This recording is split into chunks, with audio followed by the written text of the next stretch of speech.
Okay, this is a bit of a new kind of video for me because I've never really done any kind of tutorials before, but I'm just going to give it a shot, see how it goes. So let's quickly unbox the loco.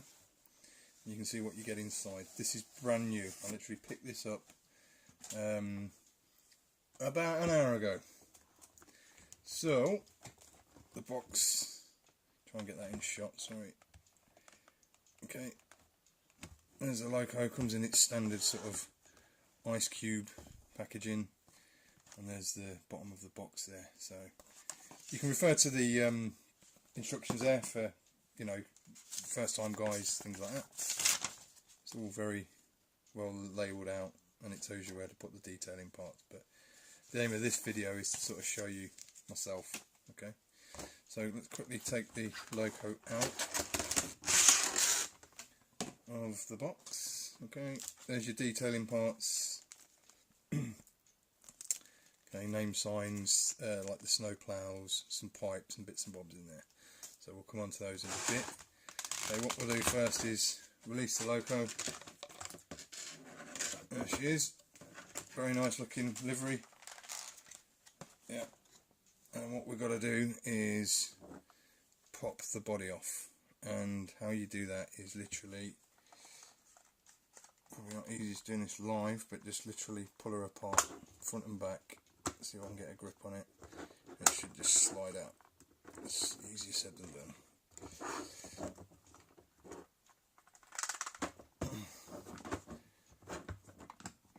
Don't be scared about, you know, taking it by the horns, so to speak. They are quite robust, and as you can see, it took me a couple of seconds to do that.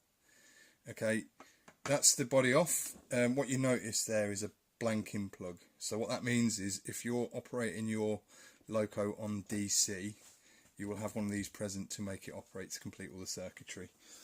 What I do is just a pair of needle nose pliers, and then I gently grip it from either end, because I don't want to kind of handle it, if I can, and just ease it out, very gently ease it out. That's it, and it will come out, and that's all it is. So just plop that to one side.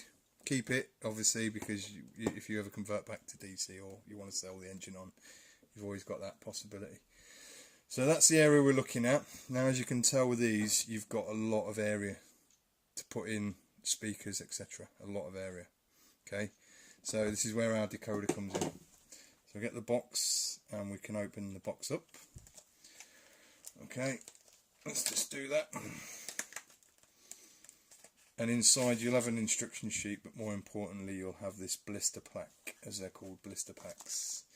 What I do is very carefully get a scalpel like this and open it by literally like this, very carefully through the sides, being careful not to cut into any of the components, the speaker, etc. Try not to hide my hand over it while I'm doing it. But it's just nice and neat, and it means you can access the stuff inside nice and neatly. You know, there's no problem there, and it kind of plops out very easily.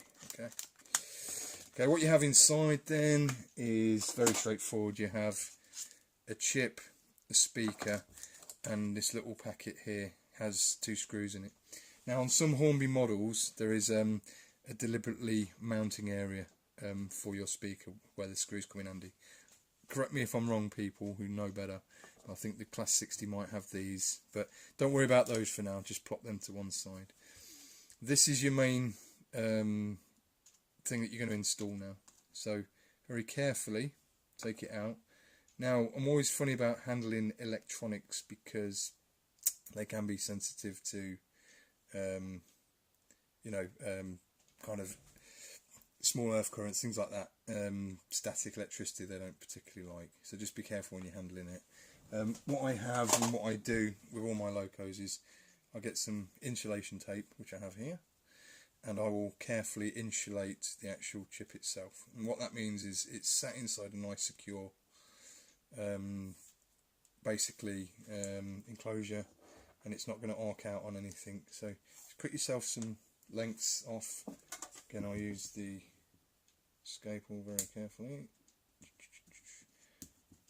nice neat length like such.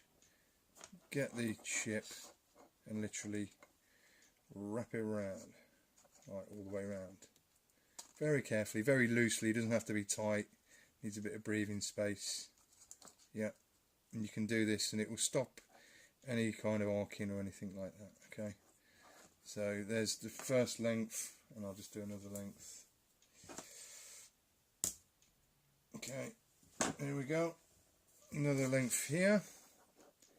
Okay, we're just going to wrap it round carefully. Yeah, making sure the wires are okay inside. And then that's literally it. Okay.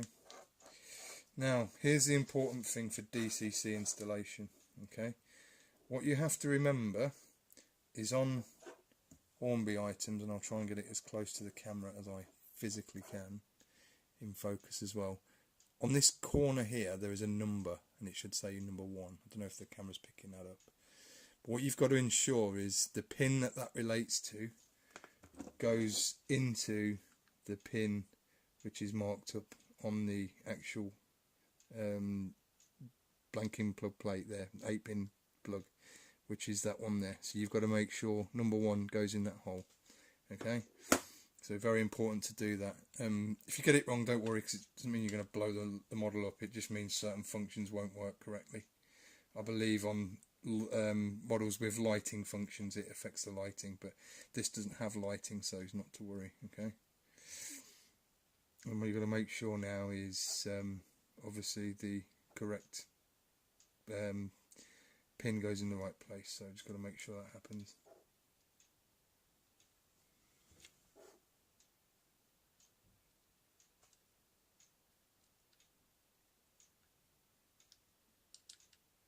And also be careful not to bend your pins, so make sure they're located very carefully in the holes.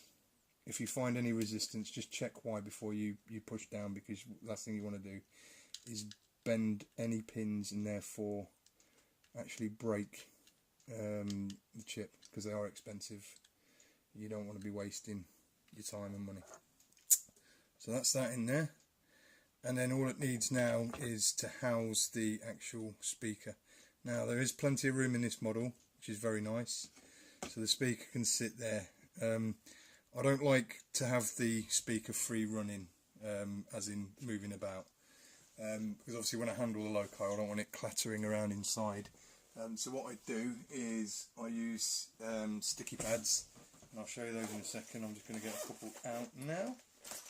So basically you can get these from any kind of stationery people, WH Smith, etc., or you can buy them online, I suppose. And all they are is little adhesive double-sided sticky pads, and they're worth the weight in gold, because what you can do is they come on strips like that. You just pull one off, yeah, like so, and you notice it's sticking to my thumb there. And then what you can do is locate it down inside the model, pull the other side off the paper, so you've exposed both sides of the adhesive, and then just put your speaker in there. What that'll do is it will grip onto it, not hold it down tight or restrictive in any way, but it means it won't be shaking about inside the model when you're lifting it off the tracks and things like that. It's just a bit of handiness for it. And then you've got the main decoder, and because you've insulated it, it shouldn't cause any problems. Some people like to tether these over. I don't think that would be a bad idea, to be fair. I'll show you how to do that. Again, using your black insulation tape.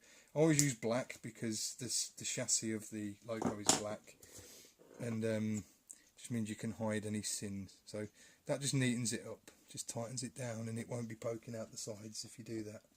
Nice and neat. Just means there's no rattling around of anything, as you can see there. Okay.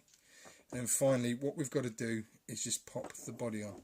Now, just a point to note with the Hornby Class 66s, that if you get it the wrong way around, the ladder doesn't match up. So you can see what I've done there. The steps don't match up to the ladder. So that means I've got the body the wrong way around. So if I just spin it round like that, check before I push down, and then hey presto, it's all lined up. And then I literally plop it down, and that is literally it's sound fitted now.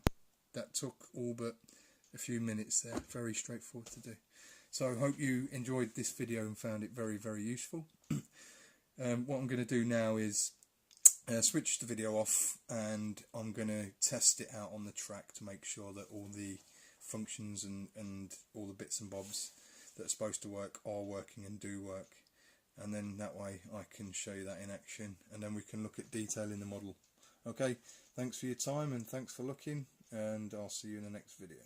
Cheers, thank you, bye bye.